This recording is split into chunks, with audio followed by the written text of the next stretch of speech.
Hernanes, não precisa muito de apresentação. Hernanes, ex-jogador do São Paulo, seleção brasileira, Internacional e Juventus, Lazio. E hoje empresário ali da área também da gastronomia e do turismo, é o convidado do bate-bola do Estadão nessa semana. Obrigado, Hernanes, por ter aceitado o convite para conversar um pouquinho com a gente aqui. Eu queria começar te perguntando, Hernanes, a gente está na semana do sorteio dos grupos da Copa do Mundo, né? Vai ser nessa sexta-feira. E eu queria saber o que você está esperando desse sorteio aí dos rivais que o Brasil pode enfrentar na primeira fase Croácia, pode cair com Marrocos, pode ter Noruega, pode ter até a própria Itália, né? Caso a Itália venha ali da repescagem. O que você está projetando para o Brasil? O que você acha, que você espera do Brasil aí nesse sorteio? Obrigado, Hernan. Eu que agradeço, é um prazer estar participando com vocês. E, cara, não vai ser um caminho tão fácil, né? Porque hoje a gente sabe que o futebol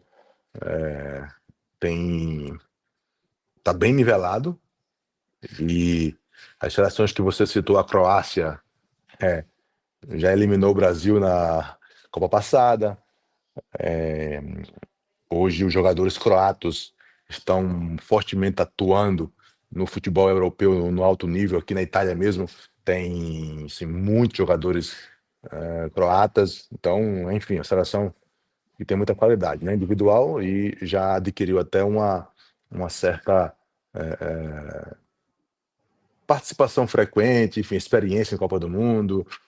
É sempre um nome a ser respeitado, né? E depois também as equipes africanas, o Marrocos também, enfim, bem equipes fortes, individualidades fortes. Tem um jogador, para mim, que é um dos melhores do mundo, que é o Hakimi. Enfim, então, são todas seleções que estão bem qualificadas e não vai ser fácil, mas a gente sabe, é a Copa do Mundo, né? Então, para realmente quem quer ser campeão, Não pode escolher, chegar né? no fundo, não pode escolher, tem que Não pode enfrentar escolher muito. todos e o Brasil tem que, assim, não tentar, mas tem que demonstrar a identidade do futebol brasileiro com a qualidade que sempre foi o ponto do desequilíbrio e, enfim, mostrar aí todo o potencial, né? E favoritos para a Copa, Hernandes? A gente tem, enfim, Espanha, Eu, Argentina, França. Você acha que é por aí mesmo? eu acho que é por Ainda? aí. Na verdade, eu coloco a Argentina, assim, para mim, os favoritos, né? Dividir aqui no grupo 1. Grupo 1 para mim tá Espanha, França, Inglaterra. Esses três, assim, acho que eu colocaria no primeiro grupo. França, Espanha, Inglaterra, né? Enfim, nessa ordem eu até colocaria. Acho que a França tem um coletivo mais profundo, mais forte. Isso pode ser uma coisa boa, pode ser uma coisa ruim, enfim, aí depende da gestão do líder, do treinador, né? Mas, enfim, França, Espanha e Inglaterra eu colocaria no primeiro grupo. Depois colocaria Argentina e Alemanha no segundo grupo. O Brasil eu coloco nesse momento no terceiro grupo. Terceiro grupo? Eu coloco assim, dentro desses. É um Dentro desse grupo de cenário, né? três, é um grupo de três, outro grupo de dois, e né, aí o Brasil estaria aí nesse grupo sozinho, na verdade, né?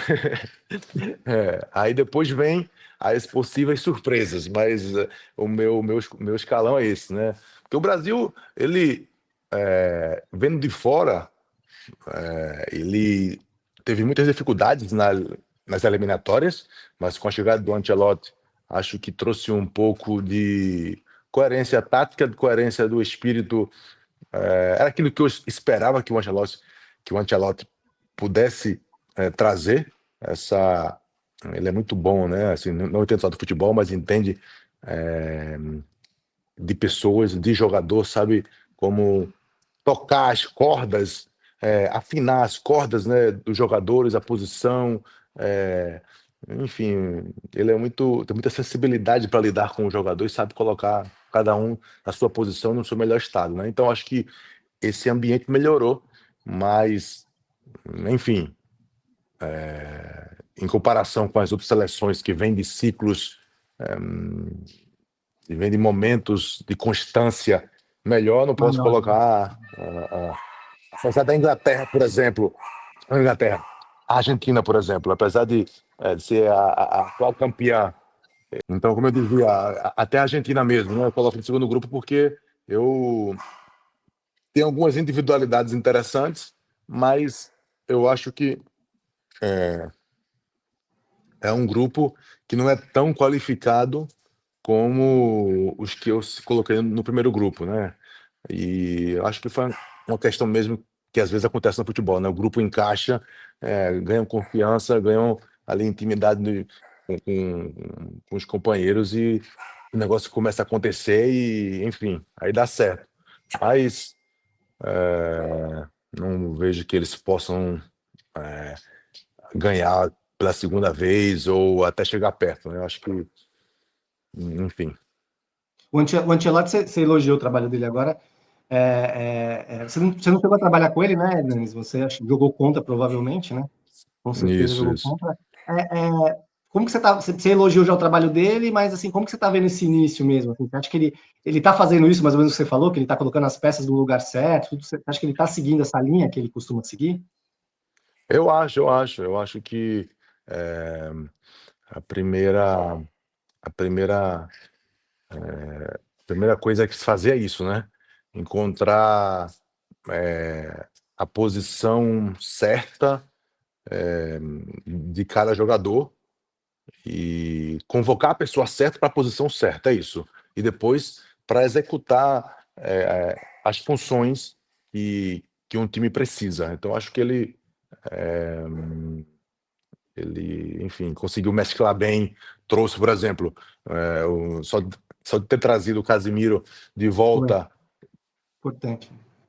para mim foi importante, porque o Casemiro é um dos melhores meio-campos aí que temos no futebol mundial, e a experiência dele com a seleção.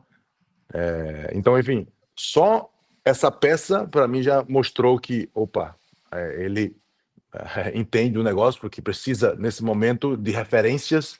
O Brasil é uma seleção muito importante, e quem não tem essa cancha, essa moral de vestir a seleção, de vestir a camisa, de vestir a amarelinha e transmitir para os companheiros, né? Ou seja, opa, me dá a bola que eu sei o caminho. Então, e aí você mescla com a juventude, com o talento que a gente tem. Então, enfim, eu dei o exemplo do Casimiro, mas para, enfim, exemplificar aquilo que eu estava falando, é que ele Acho sabe que tem quem acho são que as tem pessoas O certas. Danilo também, né, que tá no Flamengo hoje também, esse cara Danilo, mais. Danilo, isso. Enfim, então só isso. Então essa mescla é importante e ele sabe disso, né? Sabe como fazer e sabe lidar e gerir tudo isso. Você acha que é uma Copa que é mais pro Vini Júnior ou pro Estevão que tá surgindo aí? Ou você acha que os dois podem brilhar, serem protagonistas aí na seleção? Olha, eu acho que é importante num time, se pegarmos 2002, né, o grande nome tipo, foi o Fenômeno, mas o que o Rivaldo fez foi É, espetacular, o que o Ronaldinho fez. Então, assim, num time você tem que ter mais de um jogador que chame a responsabilidade, porque a gente sabe que o futebol não depende só da capacidade técnica, tática ou psicofísica do jogador, depende do o homem, da alma. Então, assim, o que quer dizer isso? Quer dizer que num dia o cara não vai estar bem por N fatores que podem acontecer, mas aí o outro vai estar bem. Então tem que ter mais de um jogador que chame a responsabilidade, que tenha a capacidade de fazer a diferença. Então, um dia vai ser o Vini, porque o jogo está mais aberto e o Vini é muito veloz. Outro dia vai ser o Estevão, porque ele tem mais capacidade de jogar em espaços curtos. E então, aí depois temos que achar talvez um atacante que hoje o futebol também permite isso, né? Assim, que o time pode jogar sem um centroavante de fato, mas o falso 9, mas tem que ter o cara decisivo, porque cada dia tem, cada jogo, cada contexto tem que ser decidido e resolvido por um jogador que naquele dia vai estar vai estar melhor e vai fazer a diferença. Então tem que ter essa alternância, né? Hernandes, faz 11 anos, 2014, a Copa que você jogou, né? A gente lembra muito, claro, do 7-1, né? Que foi marcante e tudo mais. Vendo tanto, já passou tanto tempo assim, o que você lembra daquela Copa especificamente, assim? Que você se recorda daquela Copa, assim, porque teve o 7-1, né, que é o que ficou guardado, mas teve também partes boas ali daquele Mundial, tudo mais. O que Sim, você sim. recorda Não, mais? até aquele momento estava sendo viver uma experiência é, incrível, maravilhosa. é, e, só que tem muitas facetas, né? Depende de como você olha, tudo muda. E, enfim, até aquele momento estava sendo maravilhoso, céu na terra, né? Você viveu a experiência de estar perto do torcedor, jogando em casa, realmente algo, emoções difícil até de gerenciar, de administrar, né? E depois aí teve o 7-1, né? E antes teve o jogo contra o Chile, que a gente quase saiu fora. Teve uma bola do Pinilha, uma coisa assim, que o atacante do Chile lá que chutou, a bola bateu na trave e, naquele momento a gente, pô, que sorte, a bola bateu na trave, né? Que sorte, a gente conseguiu avançar nos pênaltis. Aí depois eu penso, cara, não, aquilo foi azar, porque se tivesse a bola entrado, a gente não teria depois passado pelo vexame que aconteceu, né? Então, depende, você vê, né, uma Copa tão extraordinária em todos os sentidos que, dependendo do olhar, tem várias formas de enxergar, né? Depois, mas o que ficou evidente foi que o futebol ele tinha mudado e a gente, como Brasil, como país, né, tinha parado no tempo. E aí, quando quis o destino que a nossa filosofia de jogo, que era baseada no talento individual, quis o destino, a gente, naquele dia, o nosso talento, que era a nossa solução, que era a nossa identidade, não estava em campo e a gente não tinha, vamos dizer assim, o plano B, e enfrentamos uma seleção que se preparou desde muito tempo, foi uma das pioneiras a modificar e entender como o jogo de futebol era jogado. Então foi ali um encontro entre um futebol jogado de certa maneira, a gente pode chamar do futebol, talvez não antigo, mas futebol clássico, vamos colocar assim, futebol clássico, que enfrentou, né, o time, um dos mais fortes que se preparou para esse novo momento que o futebol viria a se tornar. E bem nesse momento, foi o cruzamento, né? Aí aconteceu essa tragédia. Então, enfim, a gente não pode ver o futebol somente como um jogo. Ah, não aconteceu.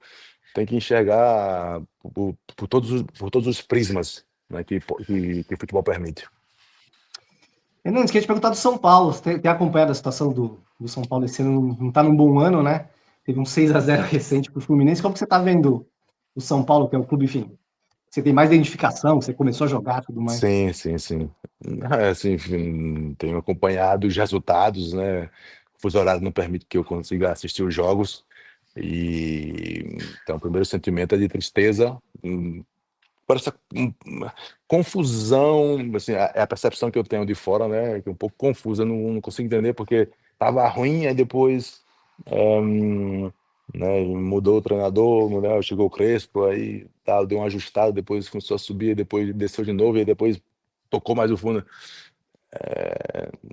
Enfim, até de entender. Porque se fosse uma caída assim, né, em linha linear, uma caída linear, talvez fosse menos doloroso, né? Mas às vezes dá uma ilusão de que as coisas vão melhorar e sobe um pouquinho, de repente, bum, a queda é maior. É, Enfim, a gente sabe que é só pegar o Palmeiras e o Flamengo, que estão agora, né, no auge do futebol sul-americano, e sabe que o dinheiro, planejamento e pensar a longo prazo é que resolve as situações dos clubes, né? E a gente sabe que o São Paulo aí não é que tem tanto poder econômico, e aí faz com que vamos dizer, a não lucidez ou a Rígido. não, ou uma certa dose de desespero, porque você é o São Paulo, tem uma camisa muito forte, tem uma história muito forte. Só que a vida tem disso, né? Os clubes e as pessoas, a gente passa por períodos que, mesmo a gente tendo uma história muito poderosa, naquele momento a gente não é mais aquela entidade poderosa e a gente quer viver como se fosse aquilo. Então e aí cria uma confusão de identidade e você não sabe como agir, né? Então, até os pontos positivos, que é a categoria de base, a gente pega, não sabe aproveitar da melhor maneira porque precisa de dinheiro para fazer outras coisas, enfim. Então, é um processo delicado, tem muitas variáveis, mas vendo de fora, fico assim, um pouco triste por não ver o São Paulo lá brigando brigando junto com o Palmeiras, com o Flamengo. Você tem conversado com alguém lá no clube, assim, enfim, sei da diretoria que você conheça, ou jogadores, assim, que te passam algum feedback, assim, do que está acontecendo ou não? Não, não, não. Tenho que dizer que às vezes que ia ao Brasil, eu sempre ia no CT, mas agora eu estou trabalhando aqui na TV, aqui na Itália, eu estou com menos tempo, né? Então faz tempo que eu não, não vou ao Brasil, então enfim, nesse período eu não conversei com ninguém. Mas de 2017 já teve aquele ano que não foi tão bom, né? Que você tava. Inclusive, muitos te consideram o herói daquela campanha para o São Paulo não ter sido rebaixado. Você fez uma temporada ótima ali. Desde ali você já identificava alguma coisa que já não era o São Paulo, já não tinha aquela Sim, estrutura sim, daquele sim. São Paulo que Sim, você sim, sim, começou lá sim. atrás. Tinha parado no tempo, né? Tinha parado no tempo e quando você para no tempo, na vida não tem um meio termo, né? Ou você está crescendo ou você está decaindo. Então, e às vezes a gente chega tão em cima que não tem mais para onde ir, começa a cair. Então é normal esses ciclos que acontecem, né? Tudo é assim, né? Nunca é linear. Sobe e desce, depois sobe de novo, aí desce mais um pouquinho até o fundo, depois sobe de novo. Enfim, esse é o ciclo normal da vida. E mas quando eu cheguei em 2017, para mim foi assim, eu não reconhecia mais a estrutura, mais a organização, tudo estava, enfim, tinha parado no tempo e não tinha se atualizado. E, e é isso. E aí não, enfim, Um pouco mas decepcionante, assim, né? Para você que nasceu lá, né? Que jogou numa época em que o São Paulo conquistava títulos, era referência como modelo de organização, de clube, com refis, né? Com toda a estrutura profissional ali, né? isso.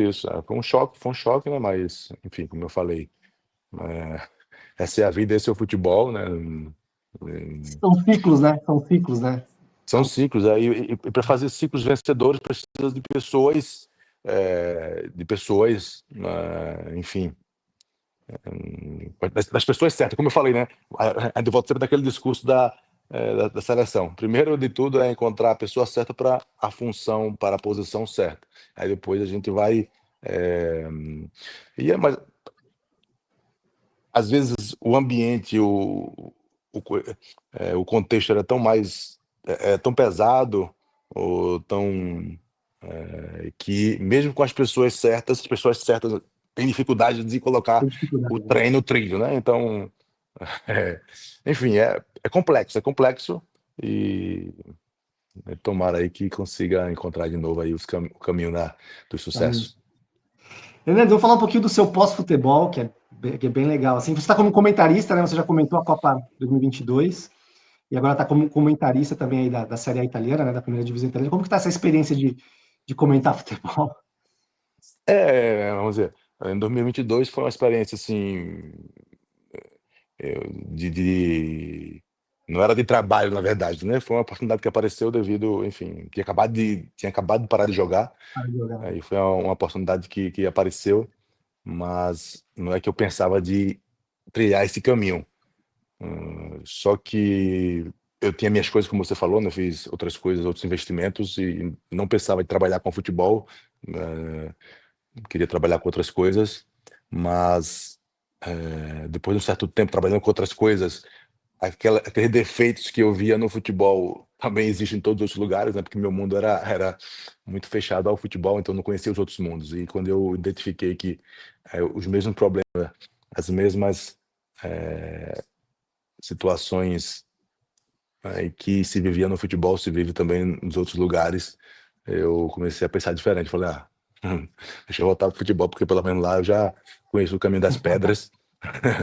Porque sofrer o que eu sofri no futebol, em uma área que eu tenho que aprender tudo de novo, né? Aí isso que me fez voltar assim, pro futebol. Aí eu fiz o curso de treinador, e depois trabalhei, fiz algumas, vamos dizer, stage, né?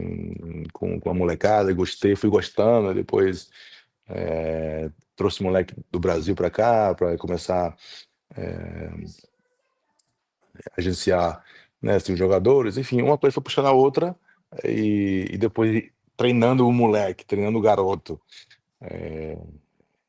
no campo, fora do campo e também como é que fala, na lousa, né? Na lousa tática, ali me apareceu que me abriu o mundo e vi que comecei a fazer alguns vídeos e tal, e comecei a gostar disso.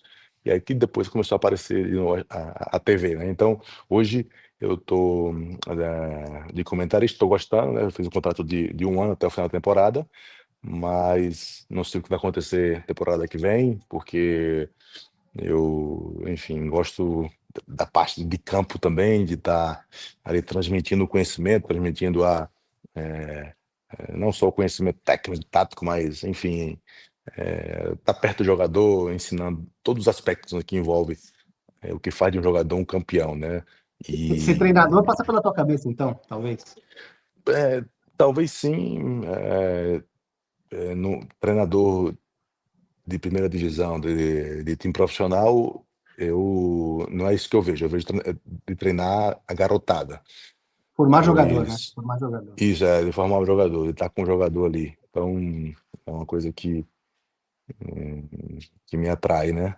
Porque o ser treinador assim, enfim, é uma vida muito estressante, você não vive, né, na verdade. Quer dizer, do jeito que eu gosto de fazer as coisas, porque eu gosto de fazer as coisas, não gosto de estar na média, eu gosto de ter destaque, de fazer o melhor possível. Para fazer o melhor possível, não tem como você fazer, ser treinador e ser meia boca, não tem como você ter uma vida normal, você tem que abdicar, abrir mão da vida, e aí eu já fiz isso como jogador, né, assim, isso não me apetece, não me dá assim, motivação de querer ser treinador, né? Enfim, eu quero ensinar futebol. Ensinar futebol é uma coisa que eu quero fazer.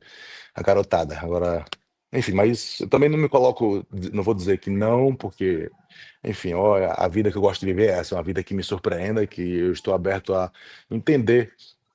É igual tu estava falando, né? Muito engraçado isso. Porque eu tenho vários projetos na minha cabeça e agora eu tô Hum, fazendo uma coisa muito tranquila, né? Eu faço comentário, tudo beleza. Só que eu tenho um projeto de fazer a minha academy, tenho um projeto de fazer, enfim, agenciamento de jogadores e tal. Eu fico pensando, aí de repente hoje, tô chegando aqui em casa, embaixo de casa, no meu prédio, encontro um senhor que eu já tinha visto ele em algum lugar, e ele fala, não sei o quê, puxa uma conversa, e depois fala, meu filho tá no Torino já, você não quer, conhece algum empresário? E aí mostra o vídeo do menino, aí eu falo, pô, olha, eu tô pensando nisso, aquilo e tal. Então, assim, eu gosto de ir percebendo esses sinais para ir entendi, determinando os próximos passos. entendi. Mas além do futebol, você tem também, como você mesmo já falou, outros empreendimentos. Você tem uma vinícola aí na Itália. Você sempre gostou de vinho ou foi algo que surgiu depois que Não, você surgiu parou? aqui. Isso, surgiu aqui. Surgiu. Comecei, Como que foi? Como não, que não foi? bebia, não conhecia nada de vinho, mas aqui comecei a ter os primeiros contatos, aí provei pela primeira vez, achei interessante, curioso, e aí Você nunca tinha curiosidade. bebido, você nunca tinha nem bebido vinho antes, Não, assim? vinho Nem não. Já provado? tenho bebido outras coisas, Nunca toma vinho, não. mas vinho não. Vinho não. E aí a curiosidade que me pegou e eu, enfim, trilhei esse caminho. E como que tá, assim? Você tem também uma pousada em Fernando de Noronha. São projetos, assim, que é para também ocupar a tua cabeça, assim, né? Para você toca, assim, fora do futebol, né? Isso, na verdade, como eu te falei, né? Quando eu pensava, vou parar e eu não quero mexer com futebol, e então tenho que ter. alguma outra atividade para, além de ocupar a cabeça, também ter um rendimento, né? Me Sim, gerar receitas. claro, claro, Então, claro. esse foi o objetivo e, e, e- e- e é isso.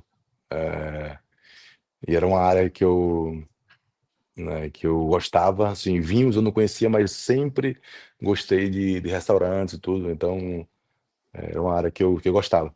Então, enfim, investi por aquilo que gostava, seguiu o instinto, aí a Legal. paixão, né? Quero agradecer, Hernanes, obrigado por ter aceitado o convite, conversar aqui com a gente, falado sobre futebol e sobre o pós-futebol também, que é sempre legal. Obrigadão, viu? Tamo junto. Um abraço, prazer foi meu e até a próxima. Valeu, valeu, pessoal. Bate-bola, até semana que vem. Foi, Cláudio. Valeu. Valeu, Hernandes. Obrigadão, viu? Valeu, Marcelo, um abraço.